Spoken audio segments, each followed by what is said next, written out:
A milestone night here at NBT Bank Stadium as Mets number 2 prospect Brett Baty gets his first and second hits here at the AAA level.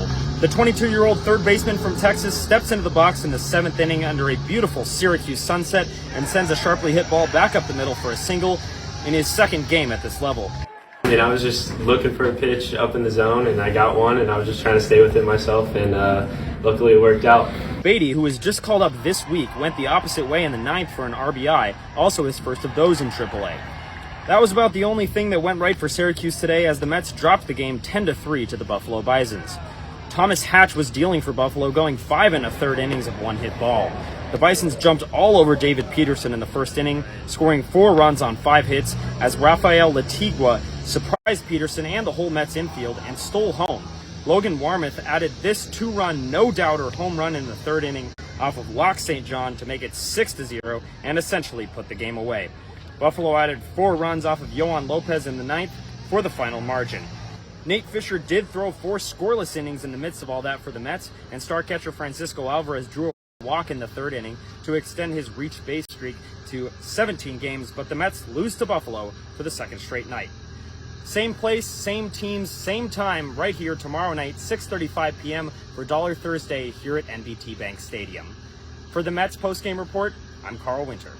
Mad Max takes the mound tonight here in the Salt City for the Syracuse Mets. That's Max Scherzer. He's making a rehab start tonight for the Mets, and he had a good start, saying it was excellent after the game as he went 3 2/3 innings pitched with 7 strikeouts. He did concede a home run back in the 2nd inning. Here's Scherzer talking about that home run conceded. Threw a cutter that didn't really get it. I left it in the middle, so first cutter I threw, I didn't get it all the way in. You make a mistake, you pay. It doesn't matter what level you're at. Scherzer went on the injured list 1 week ago with left oblique soreness and fatigue, but said he felt great today and anticipates that he will return to the New York Mets when he is eligible to do so on Monday. He also spoke about the experience of playing here in Syracuse with some of the young players. These are some of the young guys that are going to be up here helping our ball club over the next handful of years. So it's good to see these guys play, and for me to get my work in. And Scherzer closed with saying that the Mets players are going to eat well tonight as he treated them to steak and lobster after his last spot start in the minor leagues. Any idea what the postgame meal's going to look like for these guys? Yeah, we're going to have something good. From NBT Bank Stadium in Syracuse, I'm Karl Winter.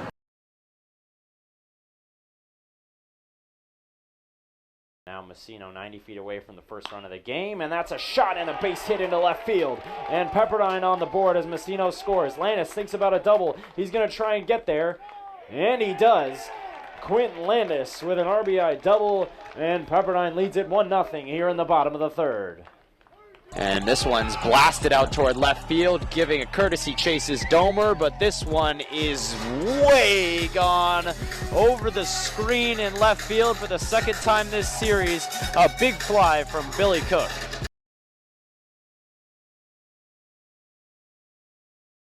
And this one, it could be a double play ball, and it's low in the dirt. They get out at second, over to first. Safe at first as Landis beats it out on the fielder's choice. So 6-4-3 fielder's choice, but Landis reaches, and we'll take another look at it as Keishel made the play. Quickly over to the second baseman, Grime. Grime makes the turn, but Landis hustles it out.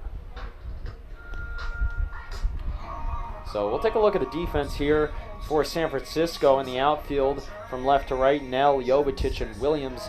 The infield, Demera, Keishel, Grime, and Gioso. And as we mentioned, Campagna behind the dish, and Stevenson on the bump. Malinchak steps in for Pepperdine, a graduate student. He fouls this one back. Malinchak having a good year, 304 batting average in 27 starts.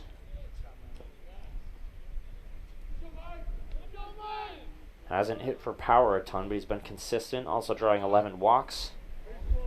And he fouls that one back, so it's 0-1.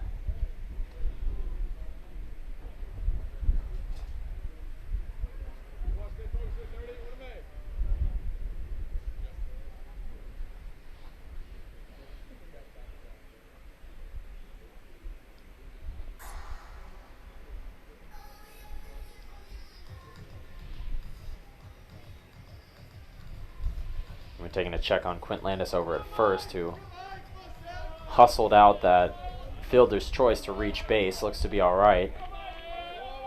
Pepperdine today in the navy blue tops and the pinstripe pants, and they check on Landis.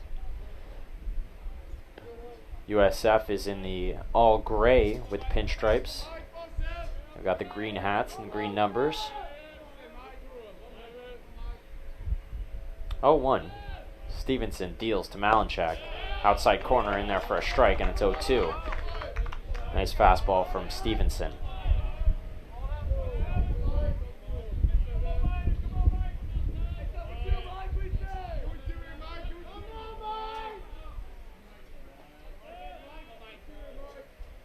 Stevenson deals, swing and a miss. And Malinchak late on that fastball. 3-pitch strikeout for Owen Stevenson, second out of the inning. And for Pepperdine, Connor Bradshaw will step in. The lefty. Pepperdine has 2 lefties and a switch hitter in the lineup today, and they're all in the top 4. Messino and Bradshaw are the lefties. Malinchak is a switch hitter. Bradshaw, a sophomore center fielder.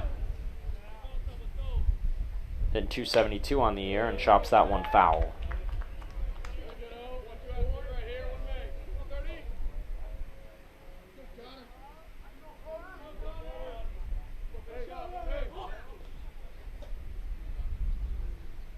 USF has 2 series wins in the West Coast Conference against San Diego and Portland. 2 series losses against Santa Clara and Gonzaga. Swing and a miss. Stevenson really firing on that fastball. That's 0-2. Stevenson walked the leadoff batter of the game, or the leadoff batter of the inning rather, Messino, but then got a fielder's choice and a strikeout. Now he's ahead 0-2 against Bradshaw. Here's the 0-2, foul back.